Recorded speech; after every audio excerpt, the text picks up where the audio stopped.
Alrighty. B'ezrat Hashem Yitbarach. We're continuing learning Torah Zayin, Likutey Moharan II. We're holding by Seif Yud. So, basically, after we have established that the completion of men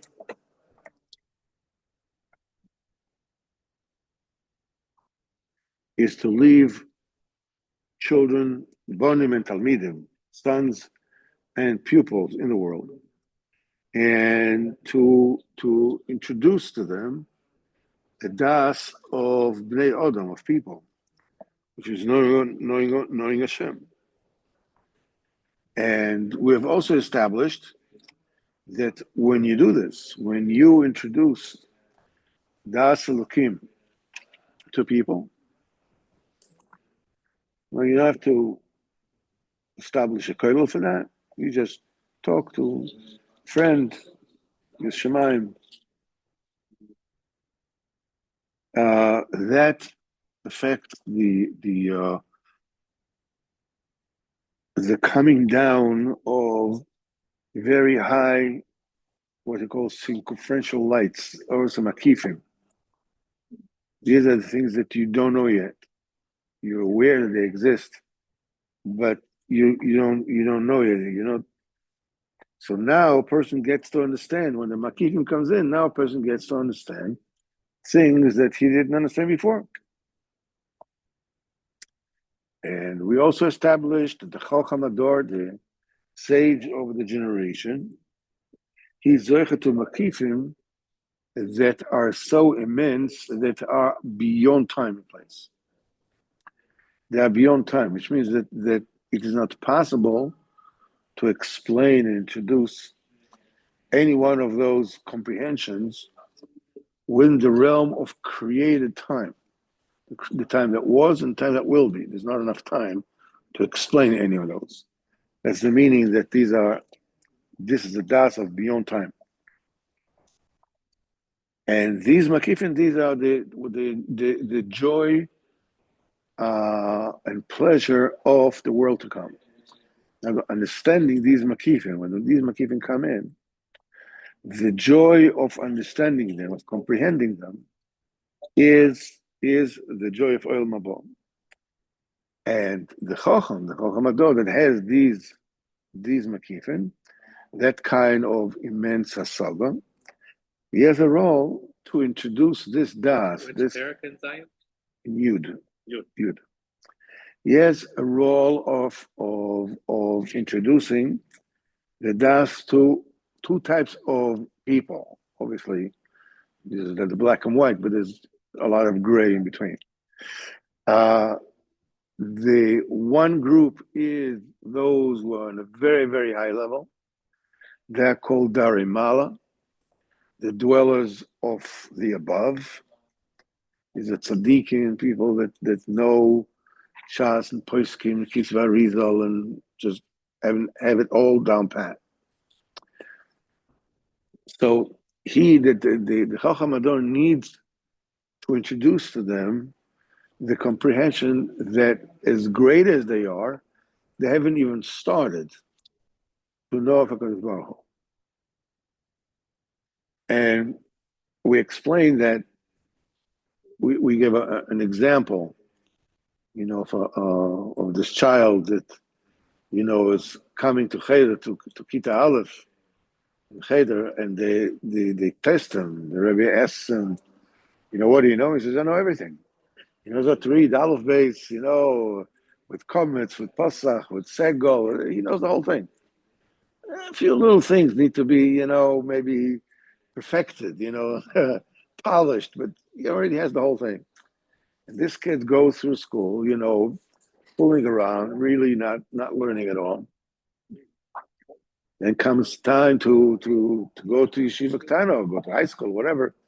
And he does, he's not at the par. Nobody will accept him.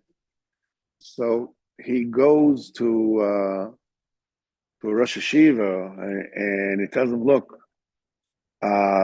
this is my history. This is what happened, and I realized I don't know anything. You know, all my friends were learning whatever it is. I was fooling around. But if you accept me, I'm taking a private tutor. I'll work the hardest that I can, and give me a chance. So I'm going to Shiva, the tzaddik says, okay, he wants so much, brings him in. So we're saying, just a second. When you came to Kita Aleph last year, what do you know? You know everything. Now, obviously, Kita Ches, whatever, 8 years later, also you know no more. I mean, you can read whatever. What do you mean you don't know anything? Because when confronted with the need to know and understand everything that is in front of him, he realizes what he knows means knowing nothing. So at every level, a person can think, okay, I know, and I know, and I know. But if he is introduced to a level that is like way beyond him, like, so he realizes, hey, I didn't even start. And this is an immense saga, which means that everything you learned until now is considered not knowing in compared to that which is in front of you. Usually, we are within our boundaries. Okay, I know what I know. I don't know what I don't know, but basically, I'm okay. It's like a good place in the middle, the, ooh, ooh, so basically, even though, we're like, anything which is, to the right is too much. You don't have to be so fanatic.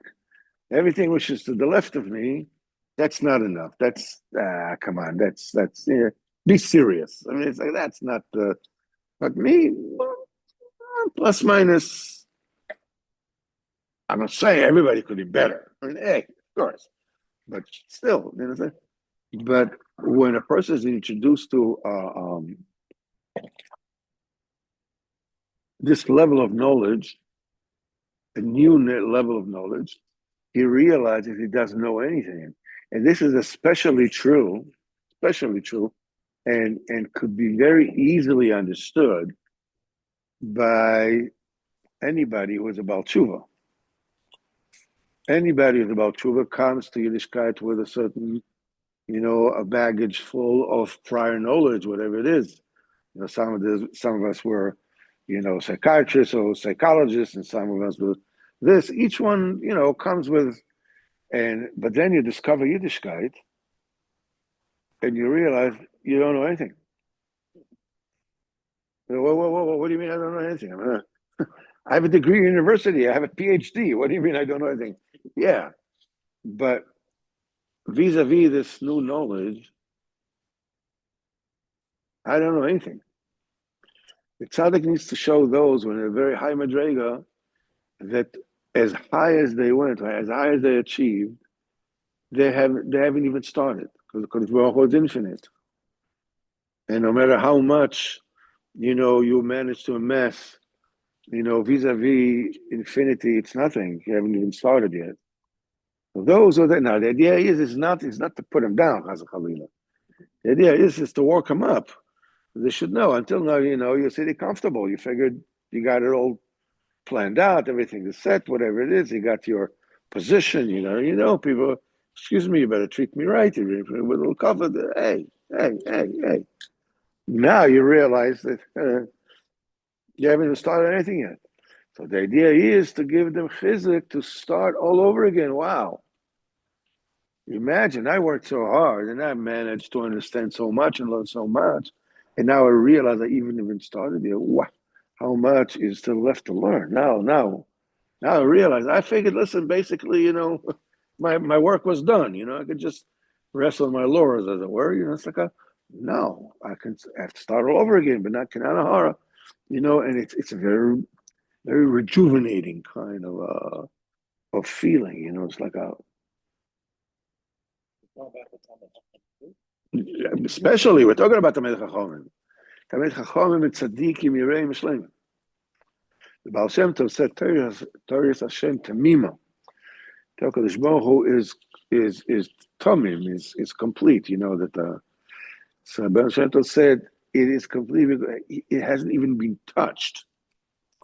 As much Torah as we have learned, and talking about Moshe Rabbeinu, and talking about all the Tanoim, Amoraim, the Nevi'im, everybody. What Torah Hashem actually is, it hasn't even been touched compared to what the still is. So the tzaddik role is to give such an illumination into the mind, such das into the minds of these big people, that they'll realize, whoa, I haven't even started yet. And on the other hand, his job also entails to show those who are darimata. Darimata is this yeshena offer. These are those who are sleeping in the earth, sleeping in the mud. Usually when we say yeshena offer, we're talking to people who are no longer in this world. But there are people that are in the artsies, in the gashmis, in the corporeal, material world that are so deep that they're sleeping their lives. It's called Yeshena offer. And let us share as we go along, we will see why this particular definition is that important. So this in of the tzaddik the Chacham Ador has to illuminate, has to be able to show those who are very, very great that they haven't even begun, has to show those who are very, very small that Kadosh Baruch Hu is with them, and He loves them. He loves them desperately, and He cares about them, and He's with them, and He's listening to them all the time. No matter how low they feel they are, no matter how bad they feel they are, no matter how bad they see that they are, because Baruch Hu is with them. That's a job of the Chacham Ador. Has to show the Remala they don't know anything yet, and this is also corresponds. This is parallel to what we call the Saga of Ben. We said that a complete person, somebody who lives a son and a Talmud. Bonim and Talmidim. So the definition of Dorem Mala, dwellers of the high, correspond to what we call the Saga of Ben. Dorem Mata corresponds to a Saga of a Talmud. A son is higher than a Talmud, right? No. Is a Saga of a Talmud. And he has to show Dorimata, they're very close to Kodesh Baruch Hu. That's a Saga of the Talmud. The Talmud says, when will I come to Majega of the Rav? Whatever you could know. Kodesh Baruch Hu is with you. And not only this, we also established the Chacham Ador knows exactly which Makifin he needs to know, he needs to bring into his own mind, and which those not to. And we say that the way that you bring the Makifin in is when you introduce your das to somebody else, a Merech HaPnimi, that causes Makif to come in, your own Makif to come in. So sometimes it's very important that when you ask a question, you ask a question to the Talmud. If you were to give him the answer, they'll have a new Makif in your mind. And that may be that the kasha that you asked before is suddenly you'll realize it's a lot harder, a lot more difficult than you ever thought it was. So sometimes the tzaddik, when he introduces his sechel to his people, and makifim come in, he has to know sometimes to stop and not explain things and not reveal things, because if he will, such makifim may come in that he won't be able to get along with it. It will be beyond time, beyond place. He won't be able to handle them. That's what we say that when the Ma'aseh Moshe Rabbeinu, that he saw Kadosh Baruch Hu, that he is making. By the way, that's a mistake. 2 shiurim ago, made the mistake about Tanta. that the Tantra is Tamim, Nikudot, Tagim, and Oisius. And I switched the order of, first of all, I said that it's Tagim, then it says Tamim. It's wrong. The alphabet has the same levels of guf, nefesh, ruach, neshama. The guf of the letter is the letter itself. Then it has the nefesh of the ksav, which are the tagim. There's the little crowns that are put in the letter shat nes gets, these letters of shin and ayin and nun and tet and gimel and tzaddik. You have to put these little crowns there. They're called tagim. Then you have higher p'chinas ruach, which is nekudas. That's the vowels below the letters, and then you have the trumpet, the negina, the music, which is the tamen. That's the highest. That's the keneged neshama. So Moshe Rabbeinu went to the Shemayim. So Kodesh Baruch Hu, putting crowns on top of the letters Shatnes gets. So Moshe Rabbeinu asked Kodesh Baruch Hu, why do you need to do this? What necessitates you to put these crowns on it? But he said there's going to be a Yid called Rabbi Akiva, and he's going to darshan, tile tilim of halacha. He's going to a lot of halacha, just for every little spitz, of these tagim. So being that he's going to learn such incredible Torah, I have to put the tagim there so he can learn it. But Rabbi says like, wow. So why are you giving it Torah through me? Give it through him. So Kodesh Baruch Hu says, shtoik, be quiet. Kach ola b'machshava. That, the way it came up in the thought, that's in the original plan, as it were. But the Rebbe asked a question, how you say, Kodesh Baruch Hu tells them, Kach ola b'machshava. That's the reason. Why you're giving it through you and not through him? Because that's my original plan. That's beyond your pay grade. That's my decision. But why tell him shtuk? Why do you say, be quiet? He already asked the question. He asked, give him to tell him. So what are you telling him not to ask? When you're shtuk? You gave him the answer. You already asked the question. So the Rebbe says that when Moshe Rabbeinu asked the question, give it through him and not through me, while saying the question, in his mind, he realizes what the teretz was, what the answer was. Because Baruch Hu says, shtoik, don't reveal the answer. Because the reason behind it is beyond the machshava. It's beyond thought. All of machshava means above the machshava. If you reveal what the answer is, there'll be a bigger kasha coming in, and you want to deal with it. But don't say anything. So the tzaddik has to be, selective, which makifim to bring in, which makifim not to bring in. And he has to show a little bit to the Pchinas Ben. It's not just he showed the Ben, listen, you don't know nothing. And the Talmud, wow, Kodesh Baruch Hu loves his will all the time. It has to, mix and match a little bit, shake and bake kind of thing. So to the son, he has to show a little bit, he has to include Eres Talmud. And to the Talmud, he has to show the aura of the son. The reason for it is because a son doesn't see anything. It's like a son who is by his father. His father is this great tzaddik, this great Rebbe. The son is very hamish with him. So he has no yira. Yes, he has a yira from a father, whatever it is. But if his father's big tzaddik, he doesn't have that kind of perspective because he's too close. He's too close. By Talmud, it's exactly the opposite. He doesn't have that heimishkeit, this closeness that a son has. So he's only, in a distance, and he can be paralyzed with fear to the point that he won't be able to function at all. I remember many, many, many years ago, I had a question about something about the Rambam, whatever it is, and I went to Reb Chaim Kanievsky's many, many years ago. His father was still alive.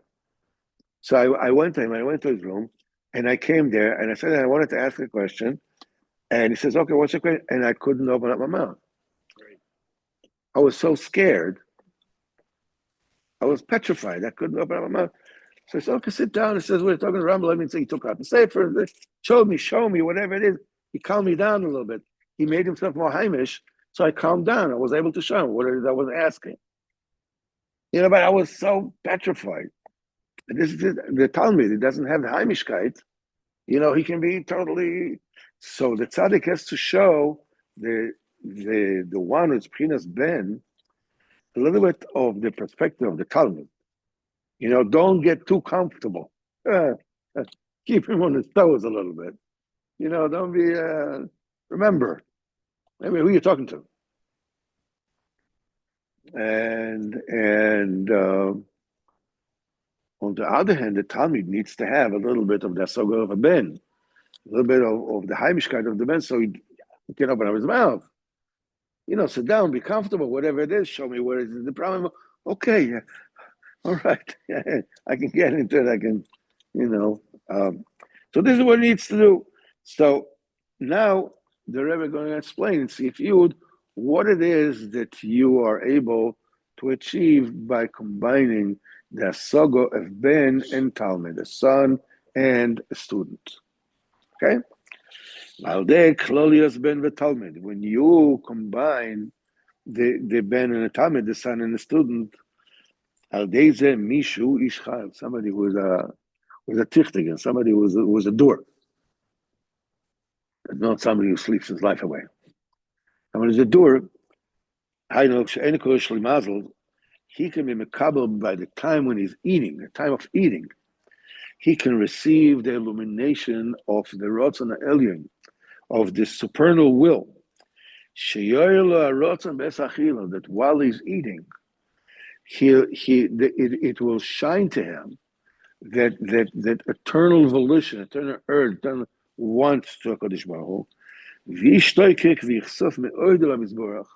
And a person will long and crave so much to HaKadosh Baruch Hu, with such an immense longing, an immense want, without knowing anything. In other words, Shoda Klalma would say, he wouldn't even know what he wants. I mean, it's like a craving that like you totally don't know what's going on, what it is that you want anymore. Such a craving, such a longing. As we will explain in Mitzvah Hashem, the Tamadova, what is the reason for that? I want to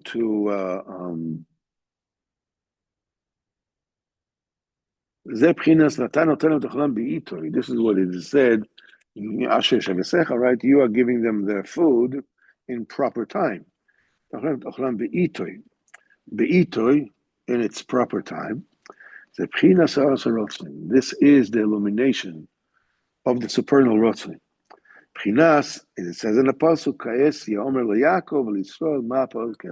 now,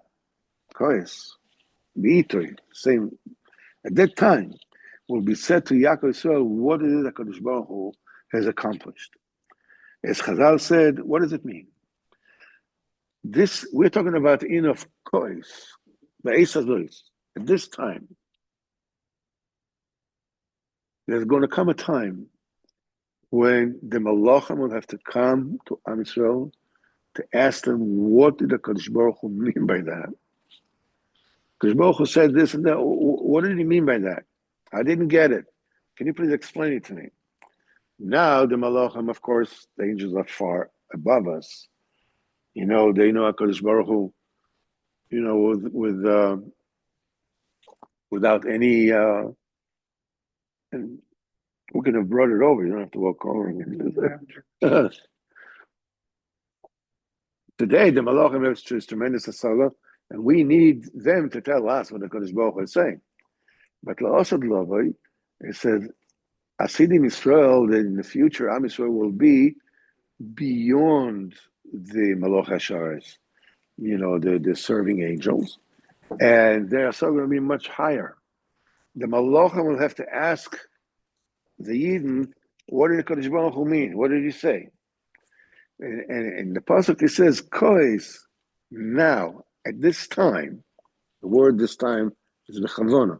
Ka'es, Yomer Yaakov Yisrael, Ma Pa'alkel. Now, I'll be told to Yaakov Yisrael, what did the Kadosh Baruch Hu do? What did he do? What did he say? What did he mean by that? It will happen at a certain point. It's called of Ka'es, the ace. In this particular point in time. And Chazal said on this pasuk, Asidim tzadikim shemechitzos lifnim maloch hasharetz. In the future, tzadikim, their lot will be before the malach, between the malachim and the Kadosh Baruch Hu. They will be above the malachim. Ki mechitza, this is the mechitza, their boundary will be before malach hasharetz, because boundary is the makifin. Because the boundary is the boundary of the seichel. If you don't have boundary on the seichel, you don't understand what it is that you want, what it is that you know. We define things by putting an end to them. You know that I'm here. You know that I'm here. You look at me, you know that I'm here. But if you were to know that I'm here, and I'm in Tel Aviv at the same time, you won't know who I am. You need to know that I'm here also means that I'm not somewhere else. Defining is always putting things in a boundary. It starts here, it ends here. Starts here, ends here. Okay, now I know what it is. Now I know where it is. It's defined. It's not all over the place. If it's nebulous, it's a formula like that, I don't know where, I cannot contain it in my mind. So we know by defining. Fine means fin, right? It's an end. You define, you make borders all around. This is how you know. You define. There's a definition for Malach HaSharetz. There's a mechitza. There's a level where their mental faculties, can sort of like bound their level of comprehension. That's it. That's all I can get. Am Yisrael will be beyond that boundary. Their boundary, their makif will be beyond the malachim. Because the mechitza is the makif and the tzaddikim that's beyond the makifim of the malachim, of malach hashoretz. Why? Because then their saga of Am Yisrael will be a saga of ma. As we said, ma chamita, ma pishpashta. What have you achieved? What did you see? You didn't even start anything. It's called a saga of ma. Mechamit. You didn't start it. And then the saga of the malachim will be melokol atz kavoidoi. We can see a Kadosh Baruch Hu. Kadosh Baruch Hu is with us. He loves us. So we say there is two asogas, or asoga of ma. You haven't even started. Asoga of ben. Asoga of doremalo. And there's the opposite. Asoga of melokol atz kavoid. The Kadosh Baruch Hu is with you. It's by you. The asoga of a talmid. Asoga of doremata. These are all, synonyms for the same asoga, same adrega. So now the malachim are pchinos ma, and we are pchinos melokol atz kavoid because they are above us. But l'osid level in the future, our boundary will be beyond them. We will know more than them. So our saga will be a saga of pchinos ma, in compared to the saga of the malachim in the future, which is melokol atz kavoid. I can see Kadosh Baruch Hu is with me. I just sit down, whatever it is, open up the Rambam, ask the question that you want to ask. Like Chaim Kanevka told me. When I came in, I was like, totally sit down, relax. He didn't offer me anything to drink, but he went out, he said to sit down and say, okay, the Sefer, go ahead, show me, whatever it is. And I said, okay, it's like a good grandfather. So I was able to calm down, I'll be able to talk with Lala. I wasn't able to speak. So this English in the mouth, ka'es, is the same as be'itoi. You're giving them their food be'itoi in its time. And in its time, the malachim will ask Am Yisrael, what did HaKadosh Baruch Hu do? It's time. It's proper time, be'itoi. That is the time that we're talking about of asogas amakifim. Because we said the makifim, in Olam Haba, there's no physicality, right? It's not. There's no corporeal bodies. There's no time and place is only shaykh where there is physicality involved. If there's no physicality involved, time doesn't mean anything. Good is always good and bad is always bad. Anything which is beyond time and places. That's what we said. So what we talk about? So what's the yahrzeit? What's the is there 2 years, 5 years, 100 years, whatever it is. What's okay for us? I understand. A person his father's yahrzeit, his mother's yahrzeit at this particular point in time. That's the yahrzeit. But what does it mean? What does it mean for the niftar? What does it mean? The niftar is niftar. He's finished. He's no longer here. What does he care what year? No, because every year what passes us here means that the nifter has gained another madrega. There's another makif that came into the neshama of the nifter. So by us, it took a year because we're in a physical world. By the nifter, it means that a new saga came in, a new makif came in. And then it says, tkufas ashonim, tkufas ayomim. There are certain kind of makif called days.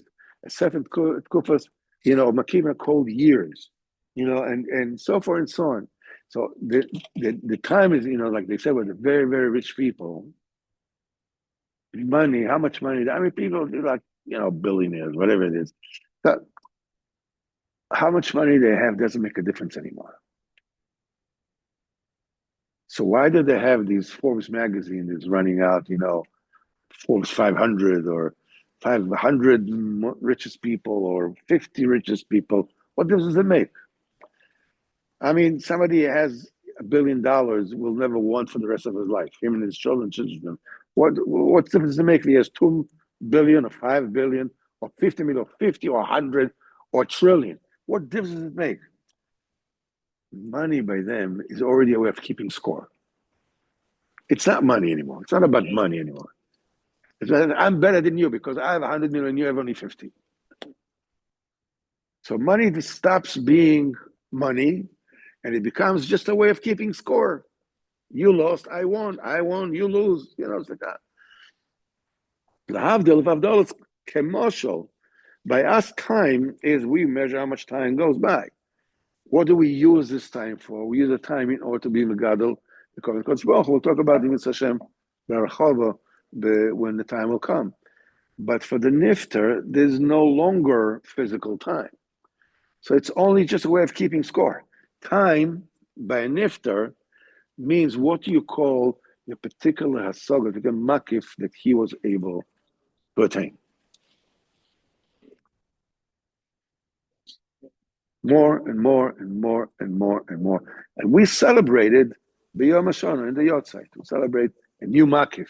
Put some food out, Lecha Bracha, and the neshama, the aliyah, the aliyah's neshama. What's that neshama? Where's the neshama go up? Because it gets a new makif. It's a new makif. By us is the yahrzeit. By him, there's no time anymore.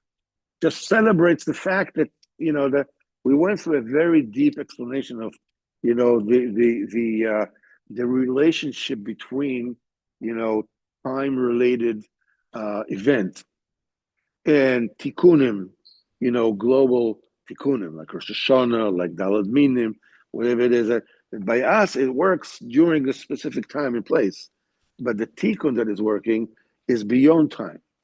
We went through this great lengths. But anyhow,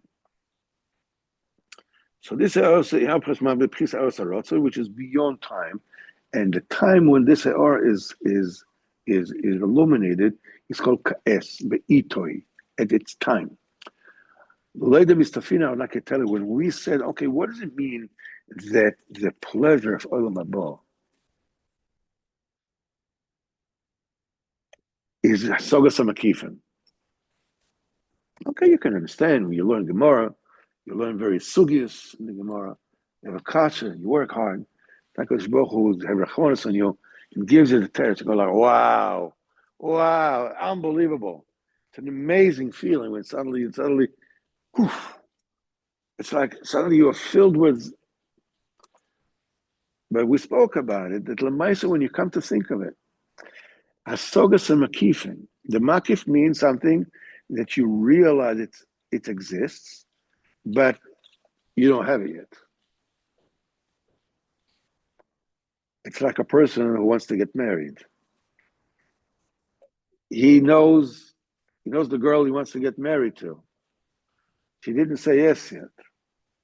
So she Pchinas Makif. The biggest simcha is when the Makif comes in. She says yes. They get married. This is the Makifin comes. That's the chuppah. The chuppah is the Makifin. This is when it comes in.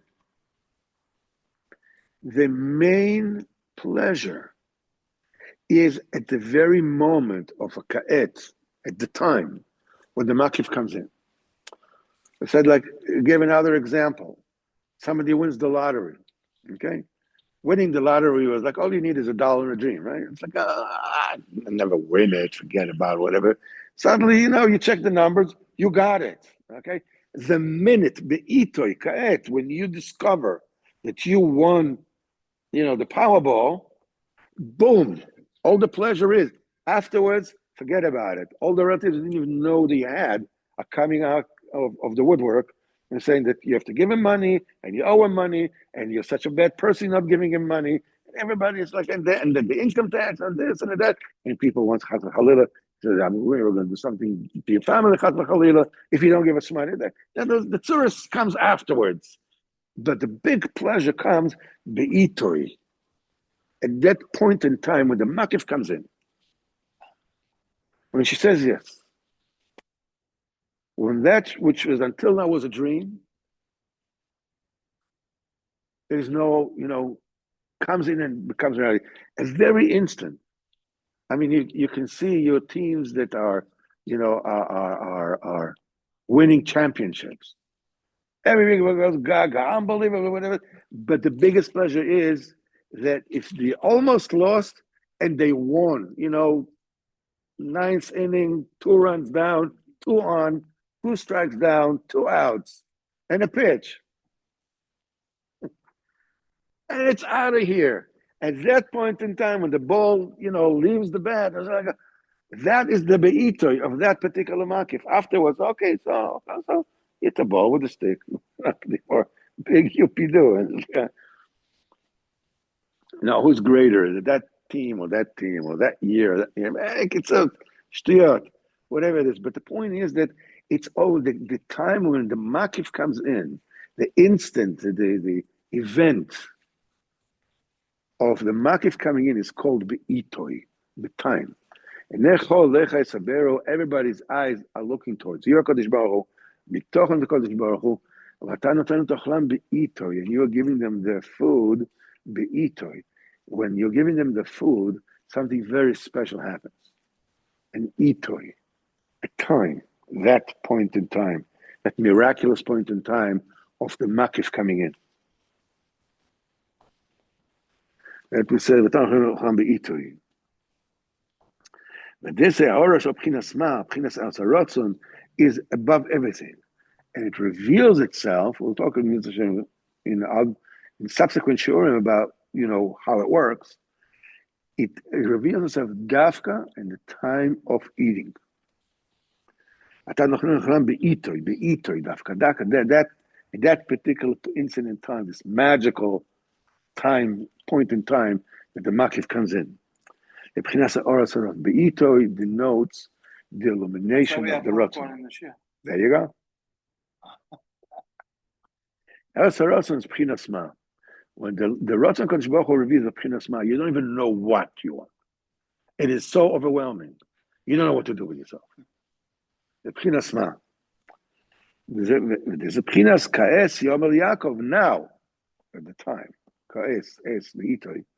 Yomer Yaakov Mapal Kel. Now the Malachim has to ask us, what Kodesh Baruch Hu, the Pchinas Makifin, the Pchinas Ma, Shezeh, Pchinas Ha'osarasa. I wanted to just, we'll stop here, but I wanted to touch this particular nakuda.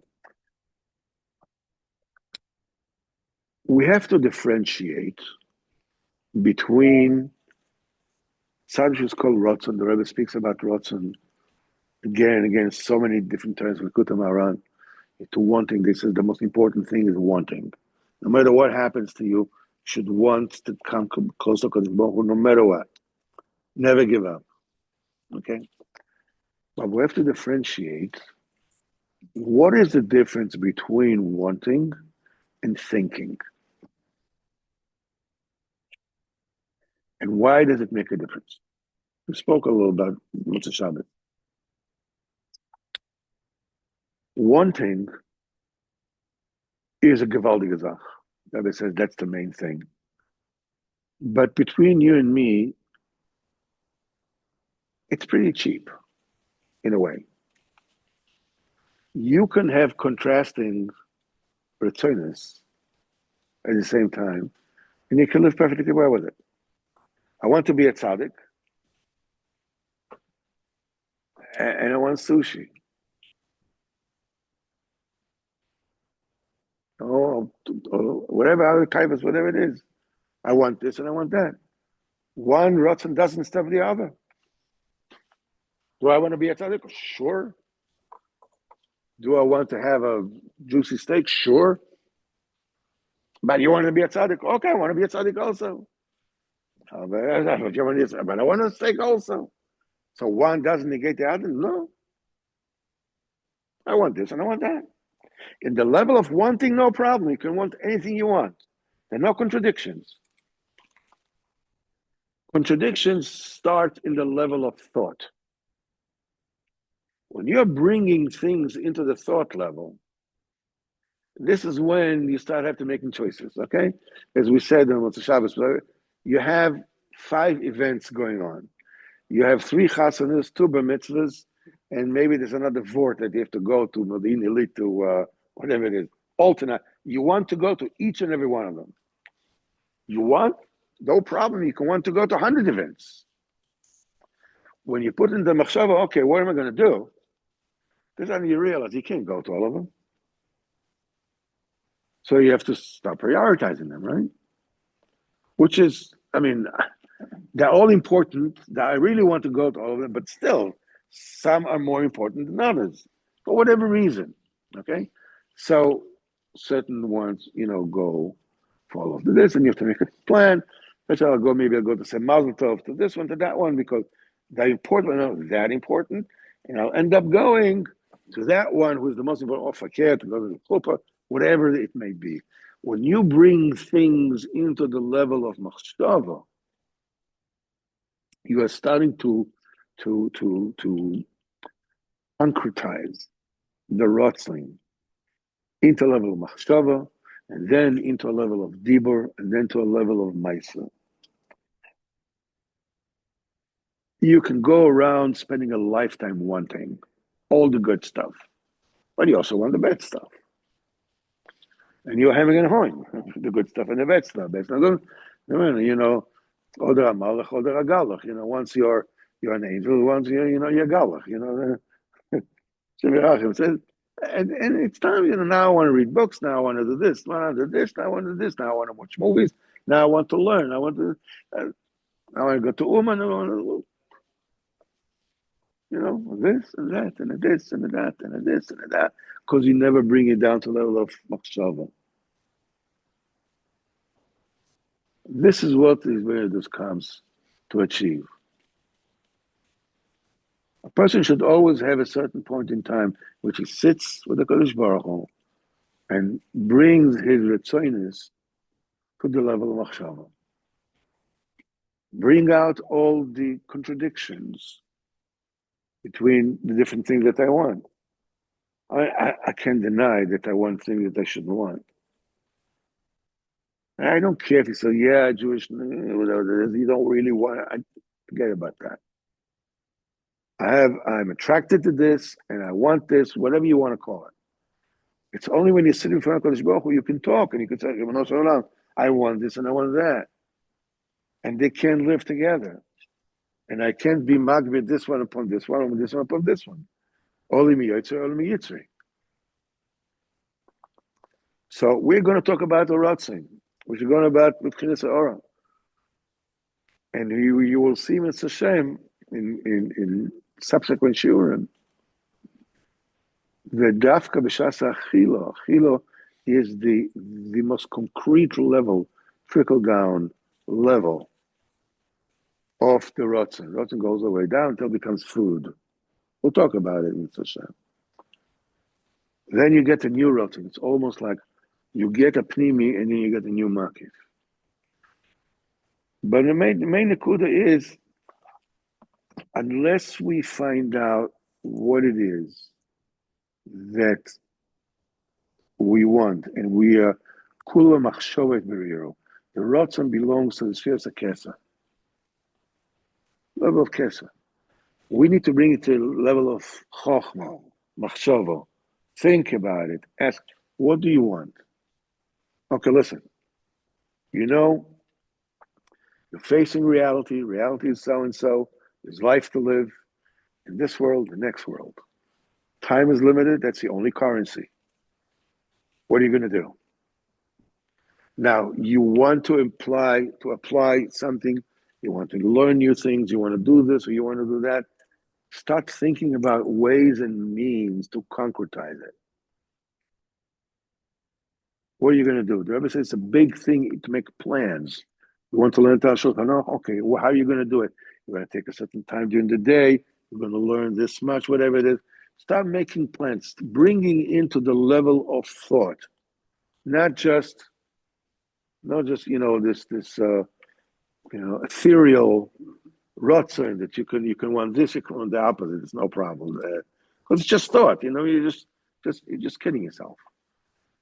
But without being in the level of machshava, it can never go down. It can never bring down to the level of machshava. But without the machshava and dibur and ma'aseh, it can remain nice theory, and nothing will ever come out of it.